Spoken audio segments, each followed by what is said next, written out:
జై శ్రీ మాతాజీ. అధ్యాయం 4, భాగాలు 20-21. దేవి యొక్క మహిమలు మరియు దేవీ మహత్యం యొక్క వర్ణన.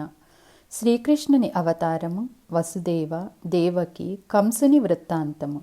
వ్యాసుడు ఇట్లనెను: జన్మేజయ, దానవరాజుల నుంచి పృథ్వీమాత విముక్తిని మునుపు వివరించాను. కురుక్షేత్రంలో శత్రువుల మధ్య విధ్వంసము మరియు పశ్చిమ భారతదేశంలోని యోగమాయ యొక్క ప్రభాస క్షేత్రం గురించి వినుము. భగవాన్ విష్ణువు శక్తిని వర్ణించలేము. ఆది అంతము లేనివాడు, ప్రకాశవంతుడు. యదువంశంలో జన్మించడానికి 2 కారణాలున్నాయి. మొదటిది భృగు మహర్షి శాప ఫలితము. రెండవది సర్వశక్తివంతమైన యోగమాయ ఆదేశము. పృథ్వీమాతకు సంరక్షకురాలు యోగమాయ. భగవాన్ విష్ణువు ఆమె ఆదేశమును వినయముతో స్వీకరించి అవతారము తీసుకునెను. నాది, నేను అనేవి బానిసత్వమునకు దృఢమైన త్రాడు లాంటిది. ఈ సంకెళ్లను తొలగించుకుని చిత్త ఏకాగ్రతతో భగవతి జగదాంబ పాదపద్మాలపైన ధ్యానం చేయవలెను. ఇటువంటి వారికి అనతి కాలంలో మోక్షము లభించును. మోక్ష ఫలితం విన్నవారు భగవతి ఆరాధన, ధ్యానం చేయకుండా ఉండగలరా? ఇటువంటి ఆకాంక్షలు, భక్తిభావం ఉన్నవారు భువనేషి మాం పాహి రక్షిణి అనే మంత్రమును పలుకుతారు. దీనిని ఉచ్చరించే విధానము భువనేషి భగవతి జగదాంబ సంపదను, శక్తిని, ప్రకాశమును, వైభవమును త్రిలోకాలకు ప్రసాదించెను. అదే విధముగా మాం పాహి ఆమె ఇంకా ఇవ్వటానికి ఏమీ మిగలలేదు, అన్నిటినీ ప్రసాదించింది. భక్తుల యొక్క రుణము తను తీసుకుంటుంది అనే భావనా విధానంతో ఉచ్చరించాలి. రాజా, దీని ద్వారా అవగాహన అయ్యేది విద్య, అవిద్య రెండూ కూడా దేవి యొక్క విధానములే. ఆనందం ప్రసాదించే భగవతి మాతల్లోనివి ఒకటి నిర్మల విద్య, మరొకటి అవిద్య మరియు దాస్యము. రాజా, జీవి మరణాంతరం తిరిగి జన్మను తీసుకుంటుంది. ఇది సత్యము. పరిభ్రమణ మరల జరుగుతుంది. ఒక రథచక్రంలాగా భౌతిక విషయాలకు ఆకర్షితులై మరియు ఆధ్యాత్మికతను పట్టించుకొనక ఉండేవారు ఈ పరిభ్రమణ చక్రమును దాటలేరు. మాయా ప్రభావమును ఎప్పటికీ తప్పించుకోలేరు. సృష్టి సమయం నిర్దేశించబడిన కాలంలో జన్మను తీసుకుంటారు.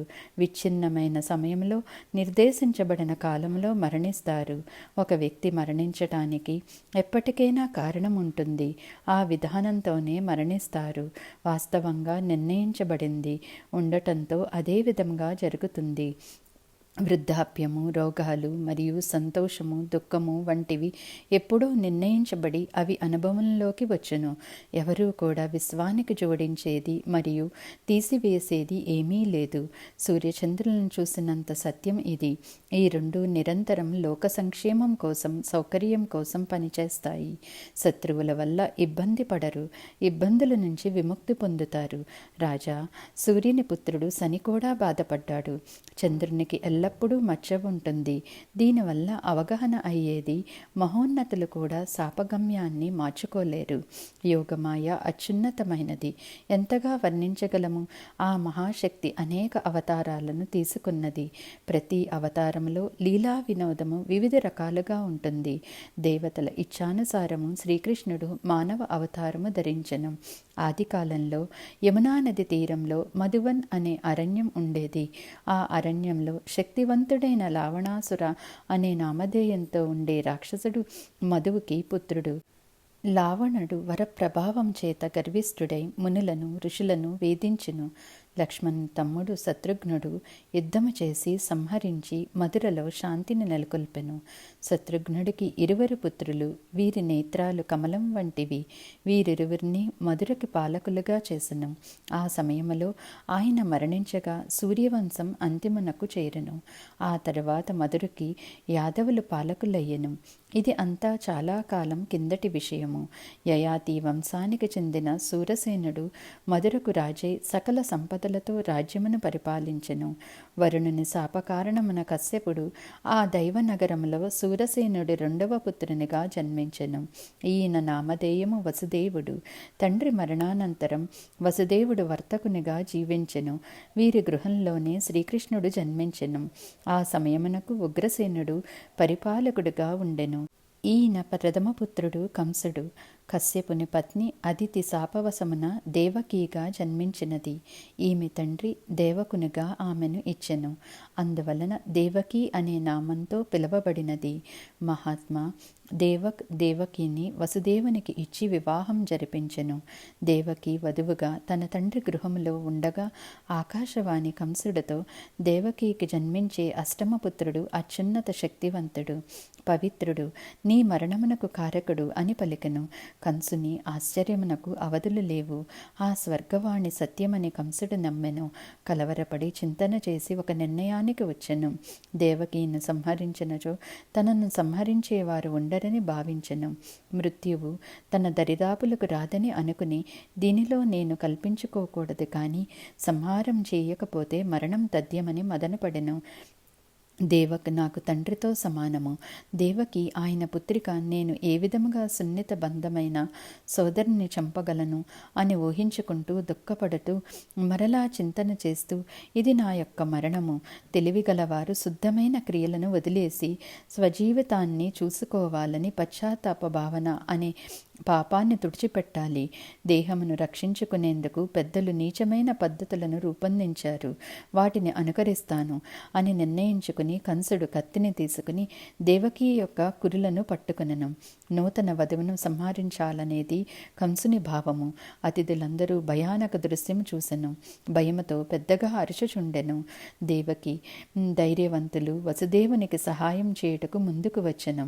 బాణాల ధనుస్సుతో సిద్ధమయ్యెను. దేవకిని విడవమని ఆదేశించెను. యదువంశ పెద్దలు యుద్ధమును ఆపటానికి ప్రయత్నిస్తూ ఉండెను. కంసుడా, ఇటువంటి దుష్టబుద్ధి నీలోకి ఏ విధముగా ప్రవేశించెను? నీవు చేస్తున్నది భరించరాని పొరపాటు. ఆమె నీ సోదరి దేవకి అని మరువరాదు. ఆమె వివాహం రోజున పాపమును చేస్తున్నావు. స్త్రీలను సంహరించటం అతి హేయమైన చర్య, లోకానికే అవమానము, అపకీర్తి. అంతేకాక భయంకరమైన పాపం చేస్తున్నావు. ఆకాశవాణి మాటకు ప్రతిచర్య ఈ విధముగా చేయవలదు. ఎవరైనా శత్రువు అసంభవమైన ప్రకటన చేసి ఉండవచ్చు కదా. వసుదేవునితో నీకు ఉన్న అనుబంధమును తొలగించుటకు ఎవరైనా శత్రువు ఉపాయము పన్ని ఉండవచ్చు కదా. నీవు ధైర్యవంతుడివి, బలవంతుడిని. ఏదైనా నీకు భయాన్ని కలిగించకూడదు.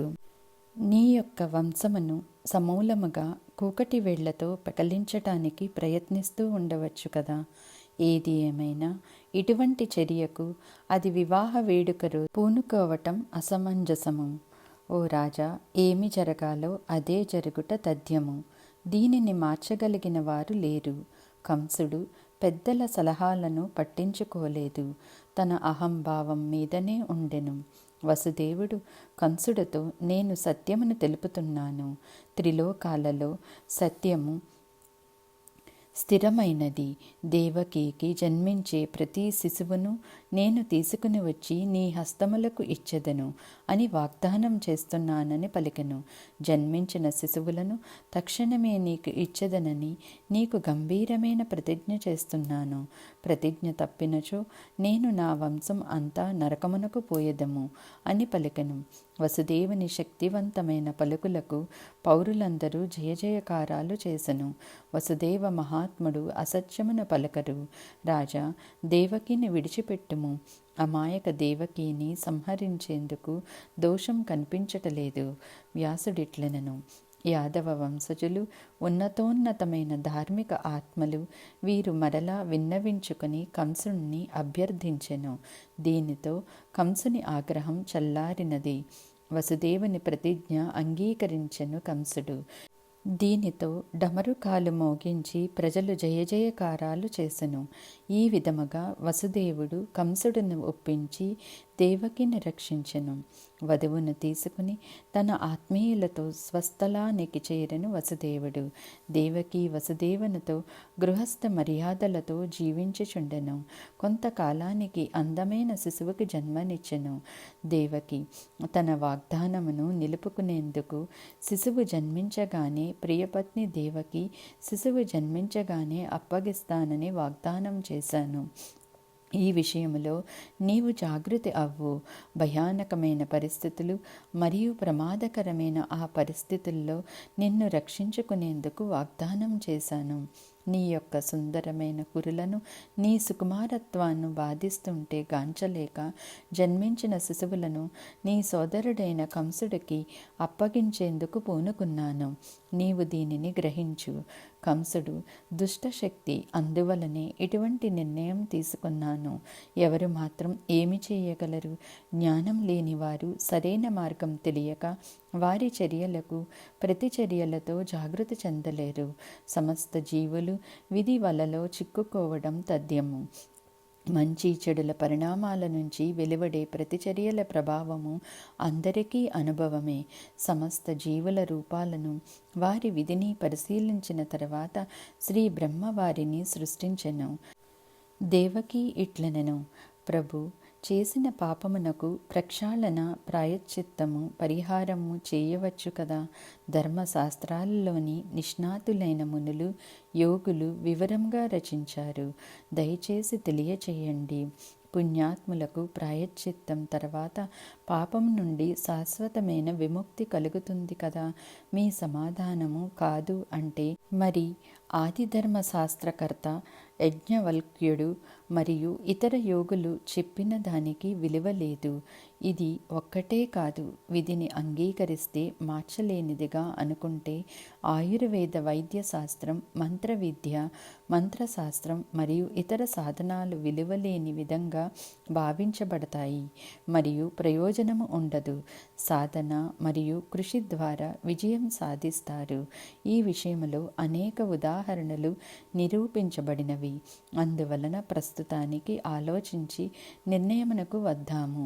శిశువు జీవితాన్ని సంరక్షించే మార్గమునకు కావలసిన శక్తిని వెతుకుదాము. వసుదేవుడు ఇట్లనెను, శుభకరి, నేను చెప్పేది సత్యము. శ్రద్ధగా వినుము. ప్రతివారు తప్పక ప్రయత్నాలు చేయాలి, కానీ నిరంతరం ఫలితాలను విధికి శరణాగతి చేయవలను. ఆదియోగులు, మునివర్యులు జ్ఞాన మార్గం ద్వారా వెళ్ళారు.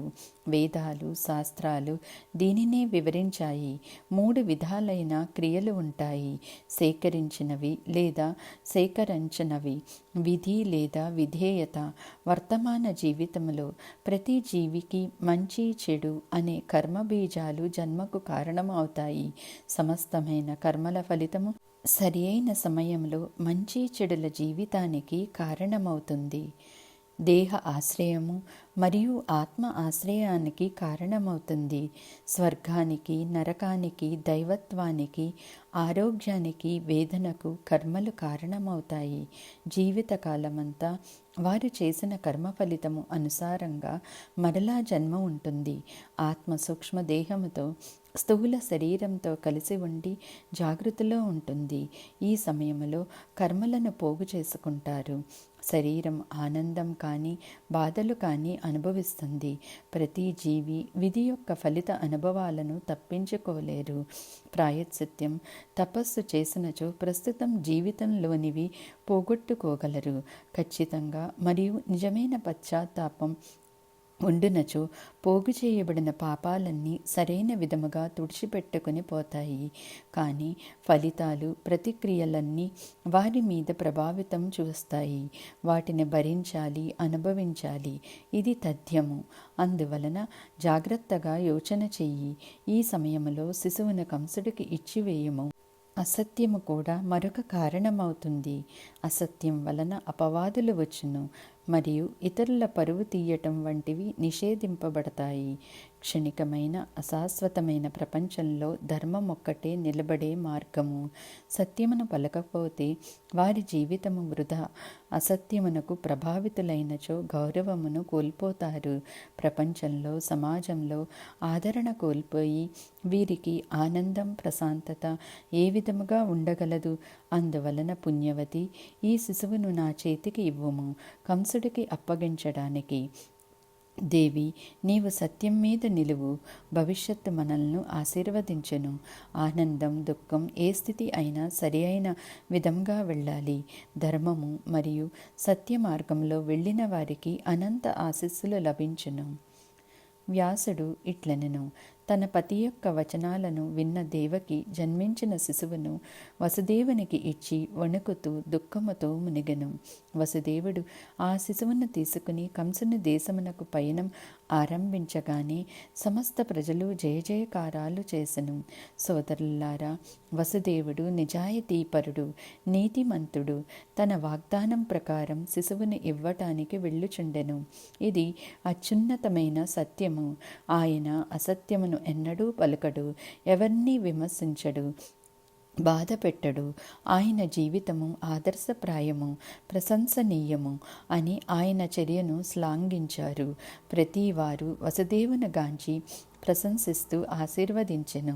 ఆయన కంసుని రాజమందిరమునకు వెడలి శిశువును అప్పగించెను. ఆ శిశువు మానవుడు కాదు, దైవలోక సంబంధికుడు. వసుదేవుడి ప్రశాంత చిత్తమును చూసి కంసుడు ఆశ్చర్యపడి ఆ శిశువును తీసుకుని నవ్వెను.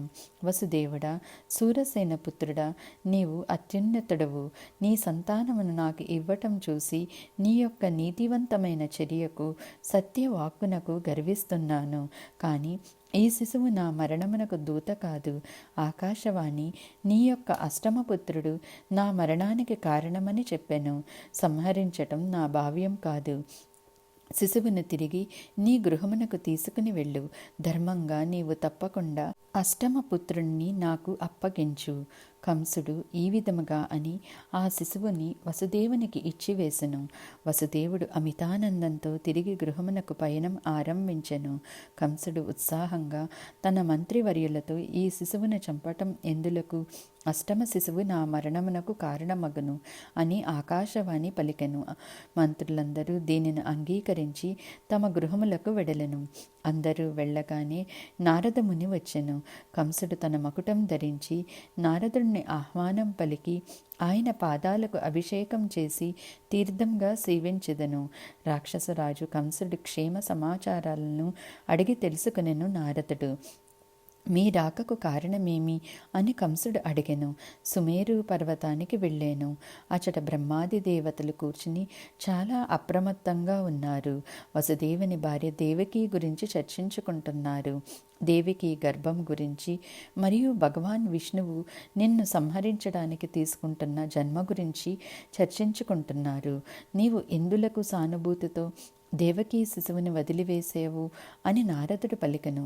నేను దేవకి యొక్క అష్టమ శిశువును చంపెదను. ఆకాశవాణి అష్టమ శిశువు నా మరణమునకు కారణమని పలికెను. రాజా, నీకు మంచి చెడు ప్రవర్తన తెలియదు. దేవతలు మోసాలు చేస్తారని నీకు తెలియదా? స్వయం రక్షణలో ఉండేవారు శత్రువులను తక్కువగా అంచనా వేయవద్దు. నీవు ఒకరికి ఒకరిని కలుపుతూ ఉంటే 8 మంది అవుతారు. ఇలా పిల్లలను పెంచుకుంటూ పోతావా అని నారదుడు పలికెను. ఈ విధముగా పలికి నారదుడు రాజభవనం నుంచి వెడలెను. పంపించిన శిశువును మరలా తీసుకువచ్చి రాయి మీద పడవేసి చంపివేశను.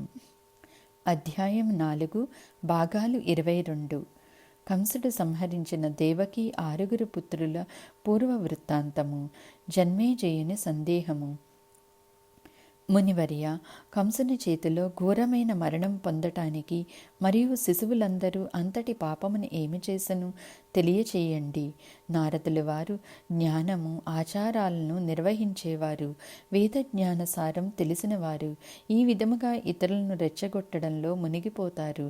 పాపం చేసేవారు, పాపం చేయటానికి ఒకరిని ప్రేరేపించేవారు కూడా సమానంగా అపరాధులేనని సాధన చేసే మునులు, యోగులు అన్నారు. ముని నారదునికి ఈ విధమైన జ్ఞానం తెలిసిన రాక్షసుడైన కంసుడికి ఏ విధంగా ప్రేరేపించెను? నేను సందిగ్ధంలో పడ్డాను. వీరి వెనుకటి చర్యల ఫలితమును శిశువులు అనుభవిస్తున్నారా? దయచేసి వివరించండి. వ్యాసుడు ఇట్లనెను. నారదుల వారికి అసత్యం పలికేందుకు అశుద్ధత కానీ ధోరణి కానీ లేదు. దైవ ఇచ్ఛానుసారంగా అన్నిటినీ పూర్తి చేస్తారు. ఆయన పుణ్యాత్ముడు, దైవాంశ సంభూతుడు. దేవకీ గర్భమున 6 పుత్రులు శాపఫలితంగా జన్మించటానికి దేవసేవకుడు అయ్యెను. ఒకే గర్భంలో పుట్టిన 6 శిశువులను షష్ఠగర్భ అంటారు. వీరికున్న శాప కారణంగా వీరి మరణం అనివార్యము. రాజా, శాపకారణమును తెలియచేస్తాను. స్వయంభువు మన్వంతరములోని మొదటి మనువు బ్రహ్మ నుంచి జన్మించాడు. ఆదికాలపు ముని మరిచి భార్య పూర్ణకు 6 పుత్రులు కలిగిన వారు. 6 మునులు బ్రహ్మ గురించి హాస్యమాడారు. బ్రహ్మని అవమానించటంతో శాపం ఇచ్చెను. మీరు ఇచ్చట జీవించటానికి అర్హత లేదు. భూమిపైన దానవులకు మరలా జన్మించమని శాపం ఇచ్చెను. ఈ 6 దానవుడైన రావణుడి మేనమామ కాలనేమికి జన్మించెను. మరలా 6 హిరణ్యకశపునికి జన్మించెను. మరలా జన్మించడానికి కారణం వీరికి ముందస్తు జన్మల జ్ఞానం ఉన్నది. వీరికి దీనితో భయపడి ఈ జన్మలో తపస్సు చేసెను. బ్రహ్మ ప్రసన్నుడై వీరి ముందు ప్రత్యక్షమై వరమిచ్చి, మీరు నాకు ఇష్టమైన మనవళ్ళు, వెనుకటికి మిమ్మల్ని శపించాను, నేను ప్రసన్నుడైనాను, ఏదైనా వరము అడగండి ఇస్తానని బ్రహ్మ అభయం ఇచ్చెను. దీనిని విన్న 6 సంతోషించి బ్రహ్మతో, పరమపిత బ్రహ్మ, మీరు మాకు ఈ వరమును ప్రసాదించండి. దేవీ దేవతలు, మానవులు, ఎగిరే జీవులు, మునులు ఎవరు గాని మమ్మల్ని సంహరించకూడదని వరము ఇవ్వండి అని అడిగెను. బ్రహ్మ వరమును ప్రసాదించెను. 6 బాలికలు అమిత ఆనందంగా ఉండగా హిరణ్యకశపుడు ఈర్ష అసూయలకు గురి అయ్యి వేగంగా వారి దగ్గరికి చేరి, పుత్రులారా, నన్ను అవమానించి బ్రహ్మ ప్రసన్నతకు ప్రయత్నిస్తున్నారా? మీరు ఇప్పటికే శక్తివంతులు అయినా కూడా బ్రహ్మస్తుతి చేసి వరమును పొంది నన్ను అగౌరపరిచారు. ఈ అవమానమునకు ప్రతిచర్యగా మిమ్మల్ని తిరస్కరిస్తున్నాను. పాతాళానికి వెళ్ళమనెను. హిరణ్యకశపుడు, మీరు నేటి నుంచి షష్ఠగర్భ అనగా ఒకే గర్భములో 6 జన్మించటంగా పిలువబడతారు. అనేక వర్షాలు నిద్రావస్థలో పాతాళంలో ఉండమని ఆదేశించెను. ఒకరి తర్వాత ఒకరు దేవకీ గర్భంలో జన్మిస్తారు. మీ తండ్రి కాలనేమి కంసుడుని సృష్టించాడు. అతని చేతిలో మీరు ఒకరి తర్వాత ఒకరు జన్మించగానే మరణిస్తారనను. హిరణ్యకశపుని శాపకారణంగా షష్ఠగర్భులు ఒకరి తర్వాత ఒకరు దేవకీ గర్భంలోనికి ప్రవేశించెను. శాపవశమున 6 మరణించెను. దేవకి 7వ గర్భమున శేషుడు యొక్క పాక్షిక అవతారము యోగమాయ ప్రభావంతో గర్భస్థ పిండంగానే రోహిణి గర్భంలోనికి మారెను. దేవకి 5వ నెల గర్భము విచ్ఛిన్నమైనదని ప్రచారం జరిగెను. ఇది విని కంసుడు ఆనందించెను. దేవీ దేవతల ప్రార్థన ఫలించి ఆదిశేషుని అవతారము ఆవిర్భవించెను. భూమాత భారము తగ్గించటానికి. జన్మేజయుని పలుకులు.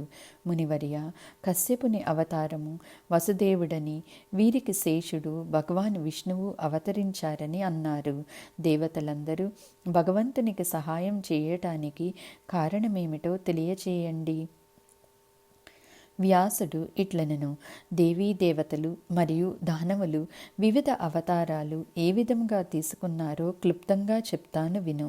బలరాముడు శేషనాగునిగా పాక్షిక అవతారము, వసుదేవుడు కశ్యపుని అవతారము, దేవకి అదితి అవతారము. అందరూ అవతరించిన తరువాత ధర్మనారాయణుడు శ్రీకృష్ణునిగా భూమిపైన అవతరించెను. అర్జునుడు నరుడి అవతారంగా, ధర్మము యొక్క పాక్షిక అవతారము యుధిష్ఠరుడు, వాయువు దేవత భీమసేనుడిగా, అశ్వినీ కుమారులు నకుల సహదేవులుగా, కర్ణుడు సూర్యుని పాక్షిక అవతారముగా, విదురుడు ధర్మ అవతారంగా, ద్రోణాచార్యుడు బృహస్పతి పాక్షిక అవతారంగా, అశ్వత్థామ రుద్రుని పాక్షిక అవతారముగా అవతరించెను. సముద్రదేవత సంతన మహారాజుగా, గంగను భార్యగా పొంది, దేవకీ తండ్రి దేవకుడు గంధర్వ అవతారము భీష్ముడు వసువు పాక్షిక అవతారముగా, విరాటుడు వాయుదేవుడి పాక్షిక అవతారముగా, అరిష్టనేమి పుత్రుడు హంస ధృతరాష్ట్రుడుగా, మరుద్గణం అవతారము కృపాచార్యుడు, అలానే కృతవర్మ జన్మించెను. కలి అవతారము దుర్యోధనుడు, ద్వారపాలకుడు అవతారము శకుని, అగ్ని అవతారము దృష్టద్యుమ్నుడు, రాక్షస అవతారము శిఖండి. బ్రహ్మ యొక్క నలుగురు కుమారుల్లో ఒక పుత్రుడు సంతకుమారుడి యొక్క అవతారము ప్రద్యుమ్నుడు, ద్రౌపది తండ్రి ద్రుపదుడు వరుణుడి అవతారము. లక్ష్మీదేవి అవతారము ద్రౌపదిగా భూమిపై అవతరించెను. ద్రౌపది 5 పుత్రులు విశ్వదేవుని పాక్షిక అవతారము. సిద్ధి, ధృతి, మాతిలు, కుంతి, మాద్రి, గాంధారి అవతారము. శ్రీకృష్ణుని భార్యలు స్వర్గపు లోకపు ఉన్నతవంతులైన ఆదర్శప్రాయులు, స్వర్గములోని సేవకులు. ఇంద్రుని పరిపాలనలో ఉన్న స్వర్గపు దేవతలు భూమిపైన రాజులుగా వచ్చెను. హిరణ్యకశపుని అవతారము శిశుపాలుడు, రాక్షసుడి విరచిత్ జరాసంధుడిగా, ప్రహ్లాదుడు శల్యునిగా, కాలనేమి కంసునిగా, హైషిర కేసిగా, బలికుమారుడు కకుధేమి హరిష్టాసురిగా, గోకులంలో శ్రీకృష్ణుడు సంహరించెను. అనిరుద్ధుడు దృష్టకేతువుగా, భగదత్ భస్కల్గా, లంబ పరలాంబాసురుడుగా, కర్ దేనకాసురునిగా వచ్చారు. 2 దానవులు వరాహ మరియు ఇషుహారులు చనూరు ముష్టికుగా వచ్చారు. దితిపుత్రుడు హరిష్టాసురుడు ప్రఖ్యాతిగాంచిన కువలయాపుడు అనే ఏనుగుగా, బలికుమార్తె పూతన చిన్న సోదరుడు బకాసురునిగా వచ్చారు. యమ, రుద్ర, కామం, క్రోధములు మహాబలి అశ్వత్థామగా వచ్చారు. బ్రహ్మ దేవీ దేవతల ప్రార్థనలతో శ్రీహరికి 2 రకాలైన తెలుపు, నలుపు కేశాలను ఇచ్చాడు. భూమి భారాన్ని తగ్గించుటకు నల్లటి కేశాలతో శ్రీకృష్ణుడు, తెల్లటి కేశాలతో బలరాముడు వచ్చారు. వివిధ అవతారాల వర్ణనలను విన్నటువంటి వారు సమస్తమైన పాపాల నుంచి విముక్తి పొంది వారి కుటుంబాలతో, మిత్రులతో సుఖ సంతోషాలతో ఉంటారు. అధ్యాయం 4 భాగాలు 23, 24. కారాగారంలో శ్రీకృష్ణుడి జననము, నందభవనమునకు వసుదేవుడు శ్రీకృష్ణుని చేర్చటం, కంసుడు అమాయక శిశువులను సంహరించటం, ప్రద్యుమ్నుని జననము. వ్యాసుడు ఇట్లనెను: నారదముని యొక్క ఉపదేశానుసారము దేవకి 6 పుత్రులను కంసుడు సంహరించెను. 7వ గర్భము 5వ నెలలో విచ్ఛిన్నము అయ్యెను. 8మ గర్భము జన్మించగానే అన్ని జాగ్రత్తలు తీసుకోవాలని కంసుడు భావించెను. ఆ సమయంలో కంసుడు శిశువు గురించి వివిధ ఆలోచనల్లో మునిగిపోయెను. ఆ సమయంలో శ్రీకృష్ణుడు దేవకీ గర్భంలో ప్రవేశించెను. యోగమాయ యశోద గర్భంలో ప్రవేశించెను. గోకులంలో రోహిణి గర్భంలో బలరాముడు జన్మించెను. వసుదేవుని భార్య రోహిణి గోకులంలో కంసుడికి భయపడి నివసిస్తూ ఉండెను. కంసుడు దేవకిని కారాగారంలో బంధించెను. ఆమెను చూసుకునేందుకు అనేక మంది పరిచారకులను నియమించెను. జన్మించే శిశువు కోసం పరిపరి విధాలుగా మదనపడుచుండెను. భగవాన్ విష్ణువు దేవకీ గర్భంలో ప్రవేశించి సమయమునకు దేవీ దేవతలు స్తుతిని ఆరంభించెను. భగవాన్ అవతార సమయము ఆసన్నమయ్యెను. 10వ మాసానికి పవిత్ర శ్రావణ మాసం పూర్తి చేసుకున్నది. కృష్ణపక్షం అష్టమి రోజు రోహిణీ నక్షత్రం ఆరంభమైనది. ఈ సమయంలో కంసుడు ఆవేదనతో, ఆందోళనతో ఉండెను. అత్యంత జాగ్రత్తగా దేవకీని సంరక్షించమని కంసుడు పరిచారకులను ఆదేశించెను. ఆ శిశువును సంహరించగానే సుఖంగా నిద్రపోయేదనని, మీరందరూ నిద్ర బద్ధకమును వదిలించుకుని కత్తి, బాకు, విల్లు ధరించి కాపలా ఉండమని ఆదేశించెను. ఈ విధముగా కంసుడు ఆదేశించి తన భవనమునకు వెడలెను. ఆయన శరీరము చాలా శక్తివంతమైనది. భయమును అధిగమించటానికి ప్రయత్నిస్తుండెను, కానీ విశ్రాంతి లేకుండా ఉండెను. మధ్యరాత్రి అయ్యెను. మహారాజా, నాకు ప్రసవించే సమయము ఆసన్నమయ్యెను. ఏమి చేయవలను? చుట్టూ భయంకరమైన రాక్షసులు ఉన్నారు.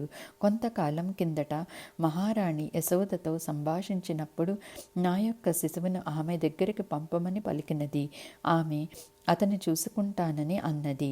మన పుత్రుడు అని ఎవరికీ తెలియకుండా పెంచుతానని, తర్వాత పంపిస్తానని అనెను.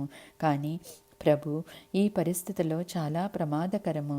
ఈ శిశువును ఏ విధముగా మార్చగలము? స్వామి, ఇప్పుడు ఇటువైపు రాకు. నా నిరాడంబరత నన్ను సిగ్గుపడేలా చేస్తుంది. మీరు అటు తిరిగి మాట్లాడండి. ఇంతకంటే ఇంకొక మార్గం లేదని దేవకి అనెను. వసుదేవుడు వెంటనే ఇంకొక వైపు తిరిగిన వెంటనే అద్భుతమైన దైవ శిశువును దేవకి ప్రసవించెను. దేవకి అద్భుతమైన అనుభవమును పొందెను. ఆమె శరీరంలో పరమచైతన్యం నిండి ఆనందం అనుభవించెను. ఆ శుభ సమయంలో దేవకి వసుదేవునితో, పతిదేవ, ఈ శిశువును చూడండి. ఈ బాలుడు అపురూపంగా ఉండెను. కంసుడు చూచినచో చంపివేయెను. వసుదేవుడు అందమైన దైవ శిశువును చూసి ఆయన మనసు కంసుడిని తలుచుకుని భయముతో నిండిపోయినది. ఇప్పుడు ఏమీ అయినా చెయ్యాలి. అది ఎంత ప్రమాదకరమైనా కూడా సాహసం చెయ్యాలనుకొనెను. అంతలోకి వసుదేవ, శిశువుని తీసుకుని వెంటనే గోకులంకు వెళ్ళి అక్కడ వదిలివేయము. భటులందరూ దీర్ఘ నిద్రలో ఉన్నారు. 8 ద్వారాలు తెరిచి ఉన్నాయి. ఎక్కడా అడ్డంకులు లేవు. నందభవనములో మీ శిశువును ఉంచి యోగమాయను అచట నుంచి తీసుకున్రా అని ఆకాశవాణి పలికెను. దీనిని విన్న వసుదేవుడు బయటకు వచ్చి చూడగా అన్ని ద్వారాలు తెరిచి ఉండెను. వెంటనే ఆ శిశువుని ఎవరూ చూడకుండా తీసుకుని బయలుదేరెను. యమునా నది దగ్గరికి చేరి చూడగా నది ఉప్పొంగుచుండెను. ఏ విధముగా నదిని దాటాలో తెలియక సందిగ్ధంలో పడెను. యమునా నది ప్రవాహము ఉధృతిని తగ్గించిన నడుము వరకు నీరు నిలిచి ఉండెను. ఇది అంతా యోగమాయ శక్తి ప్రభావము. దీనితో వసుదేవుడు నదిని సులభముగా దాటెను. అంతా ప్రశాంతంగా ఉండెను. నందనవనం ద్వారం దగ్గరికి చేరిన సమయంలో యశోద అప్పుడే యోగమాయ ఆడ శిశువుకు జన్మించెను. ఆమె సంపూర్ణ దైవరూపంలో వచ్చెను. త్రిగుణాలతో అతీంద్రియ ప్రకాశపు శక్తితో వెలుగుచుండెను. సర్వేశ్వరి భగవతి మంత్రసాని రూపము ధరించెను. కేరింతలు కొడుతున్న శిశువును తన అందమైన హస్తాలతో తీసుకుని వసుదేవునికి ఇచ్చెను. వసుదేవుడు ఆ శిశువును తీసుకుని ఆనందంతో అచట నుండి వెడలెను. ఆయన కారాగారమునకు చేరుకుని దేవకి దగ్గరికి చేర్చెను. వారిరువురు భయముతో ఆందోళనతో ఉదయం కోసం వేచి చూస్తూ ఉండెను. అకస్మాత్తుగా శిశువు ఏడవటం ఆరంభించెను. దీనితో భటులు, పరిచారికులు నిద్రలేచును. శిశువు జన్మించినదని అందరూ సంతోషపడెను. వెంటనే కంసుని దగ్గరికి వెళ్ళి, ఓ రాజా, దేవకి శిశువుకి జన్మనిచ్చినది. మీరు త్వరగా రండి. కంసుడు కారాగారం చేరి ద్వారాలకు తాళం వేసి శిశువును వెంటనే ఇవ్వమని దేవకిని అడిగెను. అష్టమ శిశువు శ్రీహరి అవతారము. నన్ను నాశనం చేయుటకు అవతరించెను. నేను సంహరించదను కంసుడు అనెను. వసుదేవుడు భయముతో కన్నీళ్లతో ఆ శిశువుని కంసుడికి ఇచ్చెను. ఆయన దుఃఖమును ఆపుకోలేకపోయెను. ఆడ శిశువును చూసిన కంసుడు సందిగ్ధంలో పడెను. ఆకాశవాణి నారదుడు పలికిన ప్రకారము అసత్యమయ్యెను. వసుదేవుడు ఇచ్చట కష్టాలు పడెను. ఈ అసత్యాలకు తావులేదు. నా యొక్క సంరక్షకులు నమ్మకస్తులు. వారి నిజాయితీని శంకించలేము. ఒకవేళ బాలుడు ఇచ్చట జన్మించి ఆడ శిశువు ఇంకొక చోట జన్మించి ఉండునా? విధి విచిత్రమైనది, అన్యోహమైనది. పాపాత్ముడైన కంసుడు ఆ వంశంలో మచ్చలాంటి వాడు, హృదయంలో దయలేనివాడు. శిశువుని చంపటానికి నిర్ణయించెను. శిశువు కాళ్ళను పట్టుకుని రాయిపైన కొట్టడానికి సిద్ధం అవ్వగానే ఆ శిశువు ఆయన చేతిలో నుంచి ఆకాశంలోకి వెడలెను. అప్పుడు ఆమె తన నిజరూపమును దైవస్వరూపమును పొంది, పాపాత్మ కంస, నన్ను చంపటానికి సిద్ధమైనావు. నిన్ను నాశనం చేసే శక్తివంతుడు ఇప్పటికే జన్మించెను. ఎవరూ కూడా అతన్ని నాశనం చేయలేరు. నిన్ను సంహరించటం తథ్యము అని పలికను. శుభప్రదమైన దేవి ఈ విధముగా పలికి ఆకాశంలో అదృశ్యమయ్యను. కంసుని ఆశ్చర్యమునకు అవధులు లేవు. వణుకుతూ భయముతో తన నివాసమునకు వెళ్ళెను. బకాసురుడు, తైనకాసురుడు, వృత్తాసురుడు వంటి దానవులను పిలిచి, మీరందరూ నా కార్యమును చేయాలి. నేడు జన్మించిన శిశువులందరినీ సంహరించండి. శిశువుల హత్య అధికారిని పూతన గోకులమునకు వెళ్ళమనెను. నవజాత శిశువులను చంపటంలో ఆమె నేర్పరి. ఈ విధమైన ఆదేశాలను ఇచ్చి తన నివాసమునకు వెళ్ళెను. కంసుడు అంధకారమైన మబ్బుల వంటి భయము ఆయన ముఖములో కనిపించెను. అత్యంత ఆందోళనతో శ్రీహరి తనను సంహరించే దృశ్యం నిరంతరం కనిపిస్తూ ఉండెను. వ్యాసుడు ఇట్లనెను. ఉషోదయమున నందుని గ్రామములో శిశువు జన్మించినందుకు ఆనందోత్సవాలు ఆరంభమయ్యెను. ఈ వార్త అన్ని వైపులుగా ప్రసరించగా కంసుడు ఒక వార్తావాహుని ద్వారా వినెను. వసుదేవుని భార్య గోకులంలో నందుని సంరక్షణలో ఉన్నదని కంసునకు తెలుసు. అందువలన ఆయన దృష్టి నందుని కదలికల మీద ఉండెను. అందులో నారదుడు నందుడి పరివారము భార్యల గురించి విపులంగా వివరించెను. వసుదేవుడు దేవకి దైవాంశ సంభూతులు పరిస్థితులను అర్థం చేసుకొనెను. కంసుడు మృత్యువును తప్పించుకునేందుకు ఏ పాపానికైనా సిద్ధమయ్యెను. పూతన, బకాసుర, వృత్తాసుర, మహాబల, తైనకాసుర, రేలాంబ రాక్షసులు ఒకరి తర్వాత ఒకరు మహిమాన్వితుడు ప్రకాశవంతుడైన శ్రీకృష్ణుని చేతిలో మృత్యువును పొందెను. శ్రీకృష్ణుడు గోవర్ధన్ పర్వతమును ఎత్తెను. శ్రీకృష్ణుని చేతిలో తన మరణం తథ్యమని, సమయం ఆసన్నమైనదని, ఇది అనివార్యమని కంసుడు గ్రహించి కేసీ మరణవాత విన్న కంసుడు నిరాశలో మునిగిపోయెను. శ్రీకృష్ణుడు బలరాములను బాణాల వేడుకలో నిర్వహించి యజ్ఞమునకు పిలవాలని తలిచి కంసుడు దుష్టపన్నాగమును పన్నెను. భగవాన్ కృష్ణుని బంధువైన అక్రూరుడిని కృష్ణుడి దగ్గరికి పంపెను. తన పన్నాగం బయటపడకుండా ఉండటానికి అక్రూరుడు తన రథములో మధురకు తీసుకొచ్చేందుకు పంపెను. సోదరులిద్దరూ విల్లును విడిచెను. రాజయేనుగులు కువలదీపును, చనోర్, ముస్తికులను చంపెను. సాల మరియు తోసాలను కూడా శ్రీకృష్ణుడు చంపెను. అంతిమంగా శ్రీకృష్ణుడు కంసుడిని పట్టుకుని భూమి నుంచి శాశ్వతంగా పంపించవేసెను. తన జన్మకు కారకులైన వసుదేవుడి, దేవకీ కారాగారంలో ఉన్నారని గ్రహించి వారి దుఃఖమును శ్రీకృష్ణుడు తొలగించెను. ఉగ్రసేనునికి రాజమకుటం అలంకరించెను. అదే ప్రదేశంలో వసుదేవుడు ఇరువురికి యజ్ఞోపవీతం, సంప్రదాయక వేడుకలు చేసెను. తదుపరి సందీపుని మహర్షి దగ్గరికి విద్యాభ్యాసం కోసం వెడలెను. వీరికి 12 సంవత్సరాల వయస్సులోనే సమస్త జ్ఞానము, విద్యాభ్యాసము ముగిసెను. మగధరాజు జరాసంధుడు తన అల్లుడు కంసుడి మరణవార్త విని అశ్వసైన్యమును తీసుకుని మధురపైకి యుద్ధమునకు వచ్చెను. మధురపైన 7 సార్లు దాడి చేయగా ప్రతిసారి శ్రీకృష్ణుడు అడ్డుకొనెను.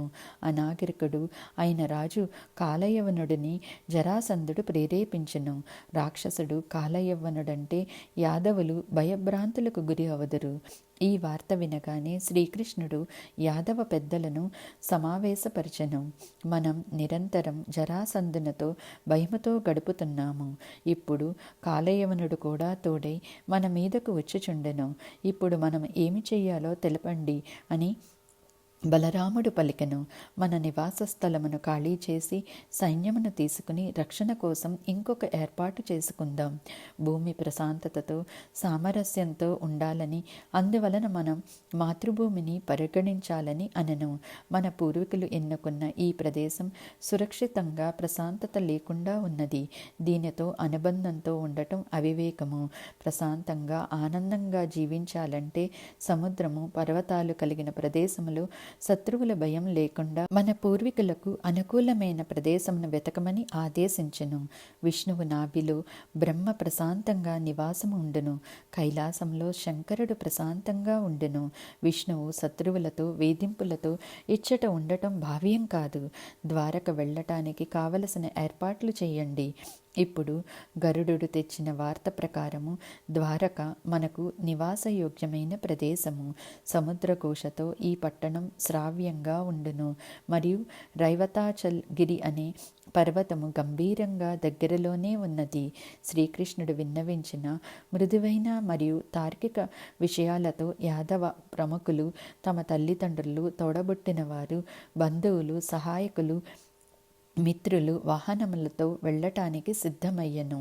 శ్రీకృష్ణుడు బలరాముడు ముందు ఉండగా ప్రతి ఒక్కరూ మధురాపురికి తరలెను. పుర ప్రముఖుల వెనుక ఉండి రక్షించెను. కొన్ని దినములలో ద్వారకకు చేరెను. భగవాన్ శ్రీకృష్ణుడు నూతన గృహాలను ద్వారకలో అందంగా కట్టించెను. యాదవులందరూ స్థిరపడెను. శ్రీకృష్ణుడు బలరాముడు వెనువెంటనే మధురకకు వచ్చి చూడగా అక్కడ ఎడారిలాగా నిశ్శబ్దంగా ఉండెను. కానీ వీరు ప్రవేశించగానే ప్రకాశవంతంగా, విశిష్టంగా, మహిమాన్వితంగా అయ్యెను. ఆటవిక రాజు కాలయవనుడు మధురకి చేరెను. దీనిని విన్న శ్రీకృష్ణుడు తన విశిష్టమైన శక్తులతో వేగంగా వెళ్ళి కాలయవనుడిని తన పాదాల కింద తొక్కి ఉంచెను. ఆ సమయమున శ్రీకృష్ణుడు పసుపు వర్ణపు పీతాంబరం ధరించి ఉండెను. ఆయన ముఖమున చిరుమందహాసం వెలుగుండుచుండగా కన్నులు విప్పారిన కలువలయ్యెను. శ్రీకృష్ణుడు వేగంగా పరిగెత్తసాగెను. వేగమును చూసిన కాలయముడు గుణుక్కుంటూ వెనక పరిగెత్తెను. వీరిద్దరూ ఈ విధముగా రాజర్షి ముచుకుందు నిద్రిస్తున్న గుహలోకి వెళ్ళెను. శ్రీకృష్ణుడు పీతాంబర వస్త్రమును నిద్రిస్తున్న ఆయనపై కప్పెను. కాలయవనుడు అచట చేరి పసుపు వర్ణపు వస్త్రమును చూసి శ్రీకృష్ణుడు నిద్రిస్తున్నాడని భావించెను. రాజర్షి పాదాల దగ్గర దాడి చేసెను కాలుడు. నిద్రలో ఉన్న ఋషి భంగపడి లేచి ఆయన కన్నులు ఎరుపు వర్ణమయ్యెను. ఆయన చూడగానే కాలయవనుడు బూడిద అయ్యెను. ఇది జరిగిన తరువాత భగవాన్ శ్రీకృష్ణుడు దర్శనం ఇవ్వగానే వినయంగా నమస్కరించి అరణ్యంలోకి వెళ్ళెను ఋషి ముచికుందుడు. శ్రీకృష్ణుడు బలరాముడితో ద్వారకకు తిరిగి వచ్చెను. మహారాజు ఉగ్రసేనునికి రాజమకుటం ధరింపచేసి శ్రీకృష్ణుడు స్వేచ్ఛాయుతంగా యుండెను. రుక్మిణీ వివాహమునకు స్వయంవరం ఏర్పాట్లు చేసెను. వారి సంబంధికులు శిశుపాలునికి ఇచ్చి వివాహం చేయాలని నిర్ణయించెను. కానీ భగవాన్ శ్రీకృష్ణుడు ఆమెను తీసుకుని వెళ్ళి వివాహం చేసుకొనెను. ఆయన జాంబవతి, సత్యభామ, మిత్రవింద, కాళింది, లక్ష్మణ, భద్ర, నాగచిత్తులను వివాహం చేసుకునెను. దీనితో అష్టభార్యలు అయ్యెను. వీరి సుందరత సాటిలేనిది. రుక్మిణి అందమైన బాలుడు ప్రద్యుమ్నకు జన్మనివ్వగా శ్రీకృష్ణుడు యథావిధి ఆచారాలను ప్రద్యుమ్నకు జరిపించెను. ప్రద్యుమ్నుడిని సాంబర్ అనే రాక్షసుడు బందీని చేసి అతన్ని చూసుకోవటానికి మాయావతిని నియమించెను. శ్రీకృష్ణుడు తన పుత్రుడు అపహరణతో ఆందోళన చెంది ఆ సమయంలో భగవతి యోగమాయ జ్ఞాపకానికి వచ్చి ఆమె వృత్తాసురుడి వంటి అనేక మంది రాక్షసులను సంహరించునని దేవీ స్తుతి ప్రారంభించెను. ఈ స్థుతి అత్యంత సుందరమైనది, విశిష్టమైనది, ప్రసిద్ధి చెందినది. భగవాన్ శ్రీకృష్ణుని స్తుతి. దేవి మాత వెనుకటికి నేను ధర్మం కోసం బద్రికా ఆశ్రమంలో జన్మించాను. మీ మీద అనన్య భక్తితో నా తపస్సుతో మిమ్మల్ని ప్రసన్నులను చేసుకున్నాను. పుష్పాలతో కొలిచాను. జగజ్జనని, మీరు దీనిని మరిచారా? 3 మాసాల పసిబాలుడు అపహరణ జరగటం సంభ్రమాచర్యాలకు గురి చేయుచున్నది. లోకమాత, నాలోని అహంకారం, గర్వం తొలగించుటకు ఇతరులు చేస్తున్న లీలన మా నివాసము, పరిసరాలు కందకాలతో దుర్గముగా ఉండును. జన్మించిన బాలుడి ప్రదేశం ఇంకొంత దుర్గముగా ఉండును. ద్వారము తాళములతో బంధించి ఉండెను. సమస్త సైనిక శక్తి ఉండగా ఎలా అపహరించబడెను? నేను కానీ మరియు ఇతర యాదవులు కానీ ఆ పరిసరాలలో ఉండము. ఆ నగరము శక్తివంతమైన భటులతో బలంగా ఉండును. ప్రియకరి, మీరు శక్తివంతులు, మీకు అంతా తెలుసు. మీ యొక్క మాయను నా మీద ప్రయోగించినారా? దేవి, మీ యొక్క మార్గము రహస్యమైనది. మీ చర్య వెనుక పరమార్థం దాగి ఉన్నది. పరిమితులు కలిగిన జీవులు మిమ్మల్ని అవగాహన చేసుకోలేరు. శిశువును అపహరించి అదృశ్యం అయ్యను ఆ శక్తి. అంబిక, ఇది మీ యొక్క లీల, మీకు అర్థం కానిది లేదు. నేను జన్మించే ముందు 5 మాసాల దేవకీ పిండ గర్భమును రోహిణీ గర్భంలోకి మార్చి నా సోదర జన్మకు కారకులు మీరు అయినారు. మీ త్రిగుణాత్మక శక్తి సృష్టికి, స్థితికి, లయకు కారణము. విశ్వమంతా మీ యొక్క సృష్టి. పుత్రుణ్ణి ఇచ్చి అమిత ఆనందపరిచి మరలా నన్ను దుఃఖంలో ముంచినావు. ఆ బాలుడిని దూరం చేసి వేదన పరుస్తున్నావు. ఈ లీల మీచరియే శుభకరి. బాధపడుతున్న వారికి ఉపశమనం కలిగిస్తావు. ఆశ్రయించిన వారికి సహాయం చేస్తావు. అందరి బాధలను, దుఃఖాలను తీసుకుంటావు. మీరు కరుణా దయా స్వరూపులు. అందువలన జీవించి ఉన్న నా పుత్రుణ్ణి కనికరంతో నా సమక్షంలో ఉంచుము అని స్తుతించెను. శ్రీకృష్ణునికి సాధ్యం కానిది లేదు. కానీ భగవత్ జగదాంబను స్తుతించెను. ఆమె ప్రత్యక్షమయ్యను. ఈ సంఘటన గల కారణం వివరించెను. శ్రీదేవి ఇట్లనెను, శ్రీకృష్ణ, దుఃఖించకు. వెనుకటి శాపము నేడు అనుభవించుచున్నావు. సంభాసురుడు నీ పుత్రుణ్ణి అపహరించెను. వానిని నాశనం చేసేందుకు సమయం ఆసన్నమైనది. నీ పుత్రుడికి 16 సంవత్సరాల వయసు రాగానే సంభాసురుణ్ణి సంహరించి తిరిగి నీ దగ్గరికి చేరును. నేను ప్రసన్నురాలైనాను. ఈ పరిస్థితిలో నీవు సందేహించకు. ఇది అనాలోచితమైన ఆలోచన, అవాంఛనీయమైనది. శక్తివంతమైన దేవీ చండి ఈ విధంగా పలికి అక్కడి నుంచి అదృశ్యమయ్యను. అధ్యాయం 4 భాగాలు 25. శ్రీకృష్ణుడు శివుడి గురించి తపస్సు చేసి వరములను పొందుట. రాజా జన్మేజయుని సందేహము. మునివర్య, మీ మధురమైన శుభవాక్కుల ద్వారా ఈ పుణ్యకథను విన్న నేను సందిగ్ధంలో పడినాను. జగద్గురు శ్రీకృష్ణుడు అత్యంత శక్తివంతుడు, జగమెరగని సత్యము. ఆయన పురిటి శిశువును ఎలా అపహరించారు? ధైర్యవంతులైన సైనికుల రక్షణ వలయంలో ఆ ప్రదేశం ఉన్నది. మరియు నగరం చుట్టూ కట్టుదిట్టమైన భద్రత ఉన్నది. సంభాసురుడు ఎలా వచ్చెను, ఎలా వెళ్ళెను? సత్యవతి నందన, నా సందేహమును తీర్చుము. వ్యాసుడు ఇట్లనెను, రాజా, అపూర్వమైన శక్తి, మాయా, భ్రమ ఆమె యొక్క సహజమైన స్వభావము. ఆమెను సాంబవి అనే నామంతో పిలుస్తారు. ఆమె ప్రభావితం లేనివారు భూమండలంలో ఉండరు. జన్మించిన వారికి వెనువంటనే మానవ గుణాలు చుట్టుముడతాయి. వారి విధివ్రాత ప్రకారం ఉంటుంది. దేవతలు, దానవులు, మానవులు జన్మించినప్పటికీ ఈ న్యాయం నుంచి తప్పించుకోలేరు. ధనదాహము, ఆకలి, నిద్ర, భయము, బద్ధకము, అనుబంధాలు, దుఃఖము, సందేహము, అజ్ఞానము, జడత్వము, దురాలోచన, భ్రమపడటం, మరణం ఇవన్నీ అనేకమైన ఫలితాలకు విధి వ్రాతయే. రాజా, ప్రతి జీవిపైన మాయ యొక్క ప్రభావము పరిపరి విధాలుగా ఉంటుంది. భగవంతుడు మానవ దేహంలో భూమిపైన ఈ విధముగా ధరించాడు. ఆయన మానవుల అనుభూతులను అనుభవించారు. మరొక విధముగా ఈ సంఘటన అవాంఛనీయమైనది. మొదట కంసుడి భయమును తొలగించి గోకులానికి వెడలెను. ఆ తరువాత జరాసంధుని సంహరించి ద్వారకలో ఉండెను. ఆ తరువాత రుక్మిణిని చేపట్టడానికి వెడలెను. స్వయంవరం నుంచి ఆమెను తీసుకుని వెళ్ళెను. సంభాసురుడు ప్రద్యుమ్నుని అపహరించిన తర్వాత దుఃఖములో మునిగిపోయెను. దేవీ వరము పొందగానే మరలా ఆనంద సాగరంలో తేలియాడి ఆనంద దుఃఖాలను ఆయన లీలగా ప్రదర్శించి సత్యభామ అభ్యర్థన మేరకు స్వర్గమునకు వెడలను. స్వర్గములో ఇంద్రుని ఆధీనంలో ఉండి అన్ని కోరికలను తీర్చేటువంటి కల్పవృక్షమును వెనక్కి తీసుకుని రావటానికి ఇంద్రునితో యుద్ధము చేసెను. సత్యభామ కోరిక మేరకు బలవంతంగా వృక్షమును దొంగలించెను. ఇదంతా భగవాన్ శ్రీకృష్ణుడు తనకు తాను చెట్టుకు బంధించబడి సత్యభామ తన పతిని దానం చేయగా నారదుడు స్వీకరించెను. చంద్రునికి సమానమైన ధనం ఇచ్చి విముక్తి చేయాలని సంకల్పించెను. ప్రద్యుమ్న మరియు ఇతర రాజపుత్రులు జన్మించడం చూసి జాంబవతికి అవమానము కలిగి ప్రభు దయచేసి పుత్రుణ్ణి నాకు కూడా ప్రసాదించండి అని జాంబవతి అడిగెను. శ్రీకృష్ణుడు తపస్సు చేసుకోవటానికి నిర్ణయించి పర్వతాలకు వెడిలి అమిత శివభక్తుడైన ఉపమన్యుడు అచట జీవిస్తుండగా శ్రీకృష్ణుడు పుత్రుని కొరకు మునిని తన గురువుగా ఎన్నుకుని మంత్రోపదేశంతో శివదీక్ష తీసుకుని అచ్చటనే నివసిస్తూ ఘోరమైన తపస్సును ఆచరించెను.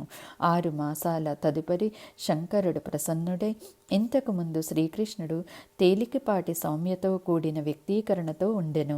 శివుడు చంద్రవంకను ఆభరణంగా ధరించి వృషభం మీద ఆసీనులై ప్రత్యక్షమే శ్రీకృష్ణుని అభినందిస్తూ, యదువంశ తేజ శ్రీకృష్ణ, నీ తపస్సుకు మెచ్చితిని, నీ కోరిక తెలియపరచు, వరమునిస్తాను, నీ యొక్క కోరికను తీర్చడానికి నీ సమక్షంలోకి వచ్చాను అనెను. వ్యాసుడు ఇట్లనెను. శ్రీ శివుడు ప్రసన్నుడై ఆనందంతో వీక్షిస్తూ ఉండగా శ్రీకృష్ణుడు ఆయన ముందుకు వచ్చి ప్రేమతో వినయంతో భగవాన్ శంకరుని గురించి మధురంగా స్తుతిగానము చేసెను. శ్రీకృష్ణుడు తన ప్రేమను భక్తి శ్రద్ధలను ప్రదర్శించగా శివుడు, శత్రుశోధన, నీకు అనేక మంది పుత్రులు కలుగును. శక్తివంతులైన నీ భార్యలు 16,050 మంది ఉండును. ప్రతి భార్యకు 10 మంది పుత్రులు ఉండును. వారందరూ అనంతమైన శక్తులు కలిగి ఉండెను. ప్రసన్నవదనంతో శంకరుడు మౌనంగా ఉండెను. శ్రీకృష్ణుడు ముకుళిత హస్తాలతో నిల్చుని ఉండగా భగవతి పార్వతి, శ్రీకృష్ణ, శక్తివంతమైన ఆయుధదారివి, మానవలోకంలో కీర్తిమంతుడివి, ప్రకాశవంతుడివి, జనార్దన, నీ యదువంశము సంతృప్తిగా ప్రశాంతంగా 100 సంవత్సరములు జీవించెను. ఆ తర్వాత బ్రాహ్మణ శాప కారణంగా గాంధారీ శాపవశాత్తు నీ యొక్క వంశము అంతరించిపోవును. దీని మూలంగా పుత్రులందరూ తమ శక్తులను కోల్పోయి తార్కికత విచక్షణ మరచి వారిలో వారే యుద్ధము చేసుకుని మరణించెదరు. మిగతా యాదవ వారసులు కూడా మరణించెదరు. నీ సోదరుడు బలరాముడు తన స్థానమునకు చేరుకొనెను. ఇదంతా భవిష్యత్తులో జరిగే గమ్యస్థానము. నీవు దుఃఖమునకు ఆందోళనకు చోటు ఇవ్వవద్దని పలికెను. ఈ సందేశము ఇచ్చి పార్వతీ పరమేశ్వరులు అదృశ్యమయ్యను. శ్రీకృష్ణుడు దివ్య సందేశం తీసుకుని ద్వారకకు వెడలను. ద్వారకకు వెళ్లే ముందు గురువు ఉపమన్యుకు నమస్కరించి, మాయా పరబ్రహ్మ స్వరూపిణి భగవతి యోగమాయ నా హృదయములో ఉండగా ద్వేషము, క్రూరత్వము ఎన్నటికీ మొలవదు. ఆమె నిరంతరం ప్రాణులను రక్షించడంలో నిమగ్నమై ఉంటుంది. తన జాగరూకతతో నిరంతరం ఉండి సమస్త సృష్టి ఆమె జడత్వంలోనే ఉండును. అందుకే భగవతి యోగమాయ వలన లోకాలన్నీ ఉనికిలోనికి వచ్చెను. నిరంతరం ఆమె శక్తితోనే సమస్త సృష్టి జరుగుతుంది. ఆమె ప్రతిచర్యలు ప్రశంసనీయము అని శ్రీకృష్ణుడు కొనియాడెను. వ్యాసుడు ఇట్లనెను. దేవతలు, దానవులు ఆమె ప్రభావములో మునిగిపోయారు. వీరి గాథలు, అధికారాలు అన్నీ ఆమె మీదనే ఆధారపడి ఉన్నాయి. ఆమె భగవతి భువనేశ్వరి, మాయకు అతీతులు లేరు. పారదర్శకంగా మచ్చలేని నిర్మలమైన శుద్ధమైన కవళిక కలిగినది. అందువలన భగవతి మహేశ్వరిని ఆరాధించి శరణాగతి చెందాలి. త్రిలోకాలలో ఆమెకు మించిన ఘనత లేదు. పరబ్రహ్మస్వరూపిణి దేవి భగవతి యొక్క పవిత్ర పాదపద్మాలకు నిరంతరం మననం చేసుకున్నచో జీవి ఉనికికి పరమార్థం ఫలితం అగుపిస్తుంది. పరబ్రహ్మస్వరూపిణి భగవతి భువనేశ్వరి దేహ కణమను నేను. అందువలన నేను స్వయం బ్రహ్మను. ఏ విధముగా నా మీద కష్టాల ప్రయత్నాలు ముంచెత్తగలవు? పరమాత్మతో ఏకమైన జ్ఞానం కలిగి సంపూర్ణ జాగృతతో ఉన్నాను. నాకు మించినది ఏమీ లేదు. దేవి భగవతి జగదాంబకను ధ్యానిస్తున్నాను. గురువు నుంచి, వేదాల నుంచి ప్రధానంగా నిర్మల విద్యను పొందాను. మీరు చిత్త ఏకాగ్రతను చేసుకుని పరబ్రహ్మ స్వరూపిణి భగవతి జగదాంబ చండీ ధ్యానం చేయండి. ఆదిశక్తిని ఆరాధించినతో అతి త్వరగా లౌకిక బంధరాహిత్యమును పొందెదరు.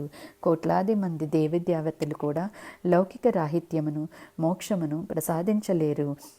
నిర్మల మనస్సు అనగా నిష్కలంకమైన శుద్ధమైన చిత్తంతో, వేదముల జ్ఞానంతో సాక్షాత్ భగవతి పరబ్రహ్మ రూపిణిని తమ హృదయములో మునులు ఆరాధించి లౌకిక రాహిత్యంతో మోక్షమును పొందుతున్నారు. దేవీ దేవతలు అందరూ ఆమె ఆరాధకులు. పుణ్యాత్ముడైన రాజా, బడాగ్నితో మానసిక వేదనతో అనేక సందేహాలను అడిగావు. జన్మేజయుడా, నీ యొక్క భయాలను సందేహాలను తీర్చటానికి ప్రయత్నించాను. నీకు కావలసినది గ్రహించుతవా? ప్రధాన విషయాలను వివరించాను. ఇవి అత్యంత అద్భుతమైనవి. భయంకరమైన పాపాలను శాశ్వతంగా తొలగించను. వేదాల ద్వారా పురాణాల రూపకల్పన జరిగినది. దీనిని విన్నవారు వారి వారి పాపాల నుంచి విముక్తి అయ్యి నేరుగా భగవతి నిర్మల్ ధామకి చేరుకుంటారు. 4వ అధ్యాయము. స్వస్తి.